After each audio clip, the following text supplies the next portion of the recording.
तो JEE prep अपनी शुरू होने वाली है बहुत ही जल्द, 1.5 महीना लगभग है।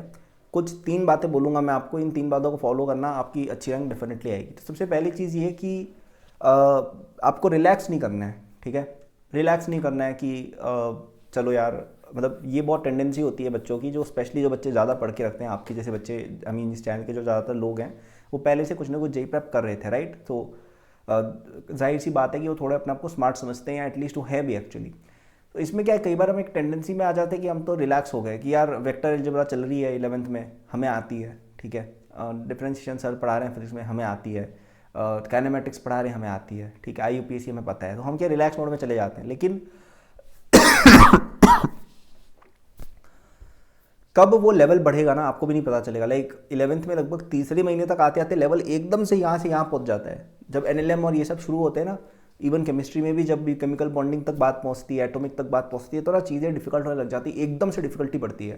तो इवन जो ये बच्चे ओवर कॉन्फिडेंट थे ना, उनको भी दिक्कत आती है, और इनको ज़्यादा दिक्कत आती है क्योंकि जो बच्चे एटलीस्ट नए फ्रेश प्रिपरेशन कर रहे हैं ना 11th से, उन्होंने एटलीस्ट स्टार्टिंग से मेहनत वाली एक वो एबिलिटी हासिल कर ली है। आप लोगों ने मेहनत नहीं की, आप पुरानी ग्लोरी पे कोस्ट कर रहे हो, राइट।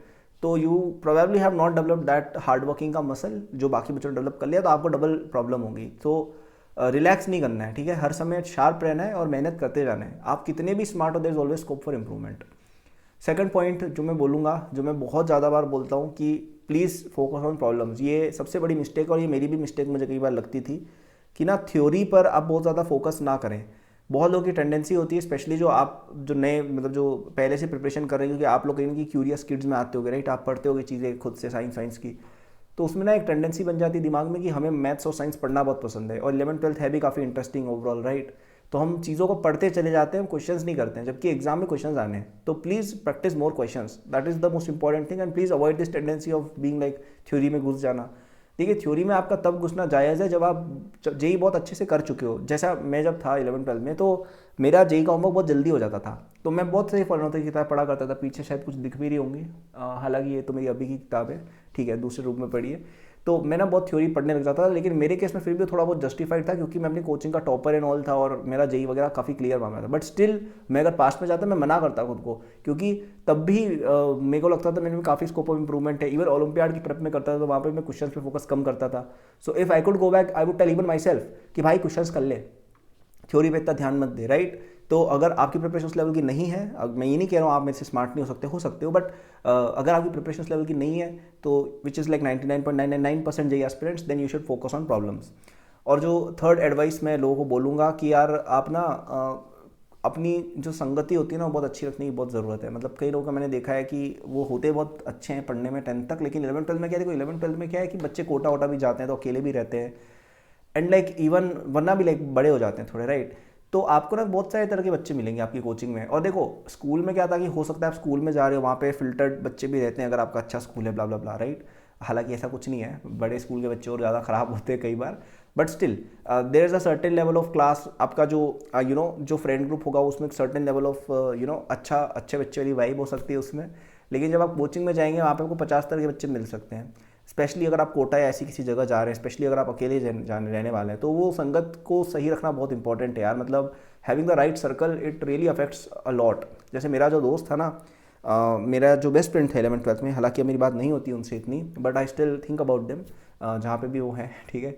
तो वो मुझे ये कहते थे, मेरे जो बेस्ट फ्रेंड थे उस समय, कि यार कल्पित यार तुझे तो ना फर्स्ट रैंक लानी चाहिए यार, तो मतलब हम सबका नाम ऊंचा कर दे। मतलब लाइक वो खुद इतना भी बढ़िया नहीं था पढ़ने में, he still got into an IIT, वो अच्छा कर रहे हैं अपनी लाइफ में, बट लाइक वो ऐसे ऑल इंडिया रैंक 1 या 10 टाइप्स का बंदा नहीं था, ठीक है। बट स्टिल वो बहुत मोटिवेट करता था मुझे, ठीक है। और वो खुद भी मोटिवेट होता था शायद, इसलिए उसकी अच्छी रैंक खुद भी आई, क्योंकि खुद पढ़ता था और मुझे भी वो पढ़वाता था, राइट। तो एक अच्छे माइंडसेट वाले बच्चों के साथ घूमना ना बहुत ज़रूरी है, जो बहुत साफ मन के हों, जो पढ़ने में इंटरेस्ट रखते हो। गलत आप ग्रुप बना लेंगे स्टार्टिंग में ही, वो गलत हो जाता है थोड़ा, ठीक है। वहाँ पे आपको थोड़ी प्रॉब्लम हो सकती है। मैं ये नहीं कह रहा हूँ मस्ती ना करो, बोरिंग बच्चों के साथ घूमो। देखो, बोरिंग बच्चों के साथ मैं खुद घूमना पसंद नहीं करता, ठीक है। बोरिंग बच्चे ऐसे चश्मा लगा के आ जाते हैं, नर्ड टाइप्स, उनके साथ मेरे को भी पसंद नहीं है।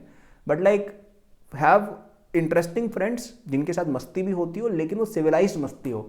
आपको कोई गंदी हैबिट्स वगैरह पड़ गई या आप पढ़ने से ही दूर हो गए, वैसे दोस्त मत रखना भाई, ठीक है। This is actually a point जिसके बारे में मैंने ज़्यादा बात नहीं की है, but I should have talked more about it in the past. तो इन 3 चीज़ों को अवॉइड करना यार, बहुत अच्छी रैंक डेफिनेटली आएगी। एंड यदि और हेल्प चाहते हो, J27 foundation course low, this course will go of market, ठीक है. You can get this course for just ₹2000 till the 1st of March using the first link in description, ठीक है. इस कोर्स में सब कुछ है जो आपको चाहिए होगा for preparing for your JEE prep early. तो अगले 1-1.5 महीने को यूज़ करने का बेस्ट तरीका यही है. इसमें आपकी 9-10 पूरी रिवाइज रहेगी. 11-12 के कई सारे कॉन्सेप्ट्स आपको पहले से सीखने को मिल जाएंगे, ठीक है.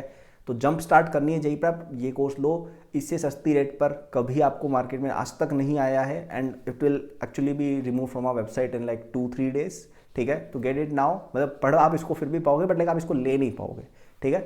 सो गेट इट एंड या make full use of it. So that was the video, yaar. Thank you for watching. Good luck. All the best.